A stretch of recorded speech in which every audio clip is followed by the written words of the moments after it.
जय जय रघुवीर समर्थ. बघा समर्थ म्हणतात की चिंता करू नका, तर त्या परमेश्वराचं चिंतन करा असं समर्थ आपल्याला ते सांगतात.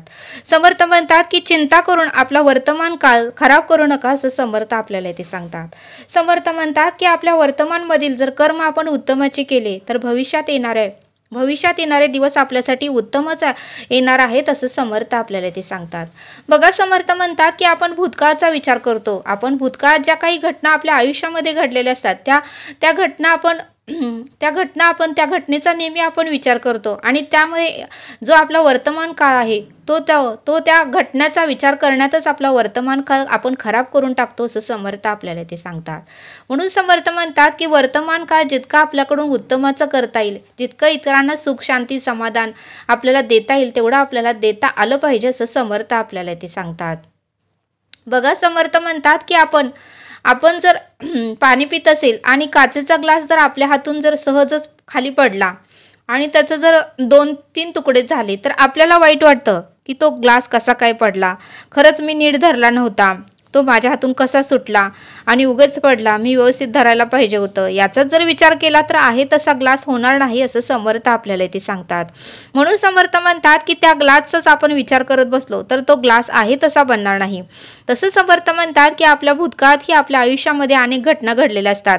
मी असंच का बोलले, मी रागराग का केला, मी हे वाक्य बोलायला नाही पाहिजे होतं, माझं आयुष्यात नुकसान झालं, मला असं कसं माझ्या आयुष्यात घडलं, असं अनेक विचार आपल्या मनामध्ये येतात. समर्थ म्हणतात की घडणाऱ्या घटना हे अकस्मात घडूनच जाणार आहेत, त्या आपण कोणीही रोखू शकत नाही असं समर्थ आपल्याला ते सांगतात. पण जो वर्तमान काळ आहे तो तर आपल्या हातात आहे, तो तर आपण नक्कीच उत्तम करू शकतो असं समर्थ आपल्याला ते सांगतात. बघा समर्थ म्हणतात की आपल्या आजूबाजूमध्ये अनेक आपल्याला प्रसंग, अनेक आपल्याला घटना बघायला मिळतात. त्यानुसार तर आपल्याला कळायला पाहिजे की आपण त्यांच्यापेक्षाही सुखी समाधानी आहोत. यातूनच आपल्याला परब्रह्म संकेत देत असतो की बघ तो किती दुःखी आहे, त्या मानाने तू सुखी आहे असं परब्रह्म ईश्वर आपल्याला संकेत देत असतो, आपल्याला सांगत असतो म्हणले समर्थ. पण आपण नेहमी सगळं काही मिळून सुद्धा मला हेच मिळालं नाही, तेच मिळालं नाही म्हणून आपण दुःखी होतो आणि येणारा वर्तमान काळ सुद्धा आपण खराब करून टाकतो असं समर्थ आपल्याला ते सांगतात. बघा समर्थ म्हणतात की चिंता करू नका, तर त्या भगवंताचं चिंतन करा. त्या भगवंताचं चिंतन केलं तर नक्कीच भगवंत आपल्याकडे लक्ष देतो असं समर्थ आपल्याला ते सांगतात. बघा समर्थ म्हणतात की अंतरीचा आत्मा म्हणजे आपला कॅमेराच आहे.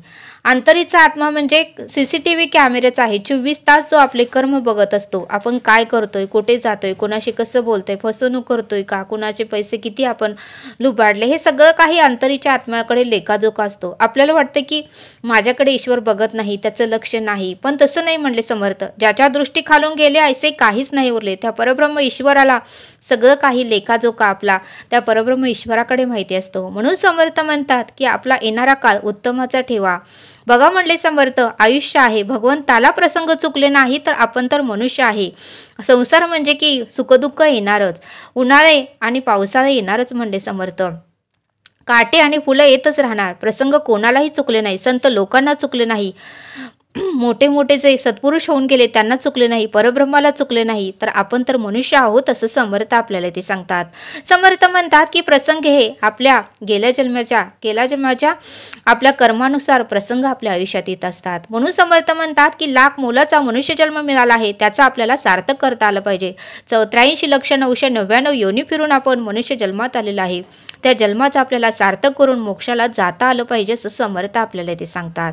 म्हणून समर्थ म्हणतात की आयुष्याचा हा प्रत्येक दिवस हा शेवटचा आहे आणि हा मला उत्तमाचा करायचा आहे, उत्तमाचा घालवायचा आहे असं जर म्हणलो तर खरंच तो दिवस उत्तमाचा जाणार आहे असं समर्थ आपल्याला ते सांगतात.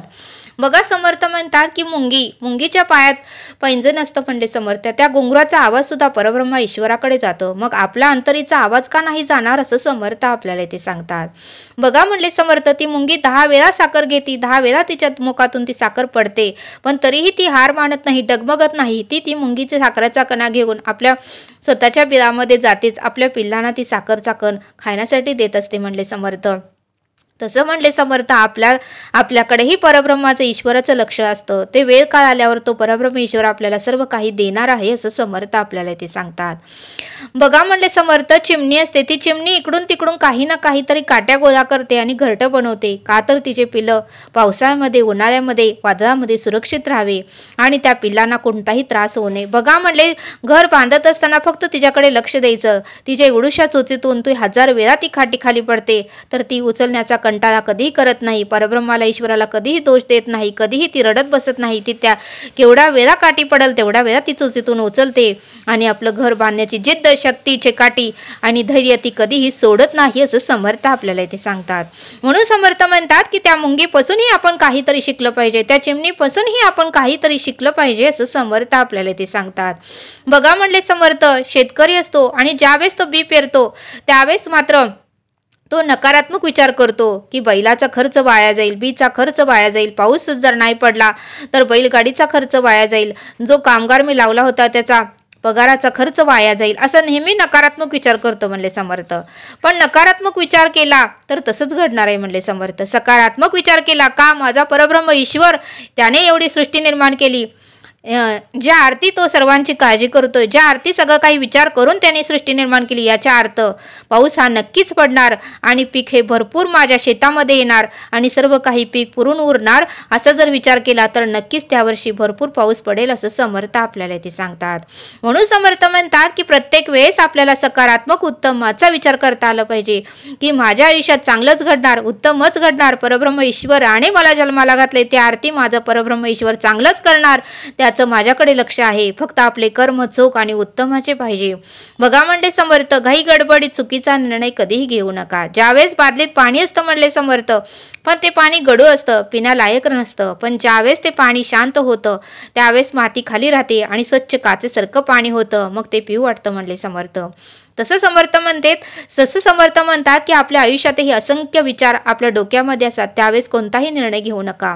ज्यावेळेस आपले विचार शांत होतात त्यावेळेस निर्णय आपोआप निघतो असं समर्थ आपल्याला ते सांगतात. म्हणून समर्थ म्हणतात की चिंता करू नका, चिंता करून आपला वर्तमान काळ कधीही खराब करू नका. उलट त्या परब्रह्माचं चिंतन करा, नामस्मरण करा. म्हणजे परब्रह्म म्हणतो की माझं नाव कोण घेत आहे, कोण तो संकटात आहे, त्याच्याकडे मी लक्ष देतो आणि परब्रह्म ईश्वर जो नामस्मरण करतो त्याच्याकडे अधिक लक्ष देतो असं समर्थांनी आपल्याला येथे समजावून सांगितलं. तरी आता आपण येथेच थांबूया. धन्यवाद. जय सद्गुरू.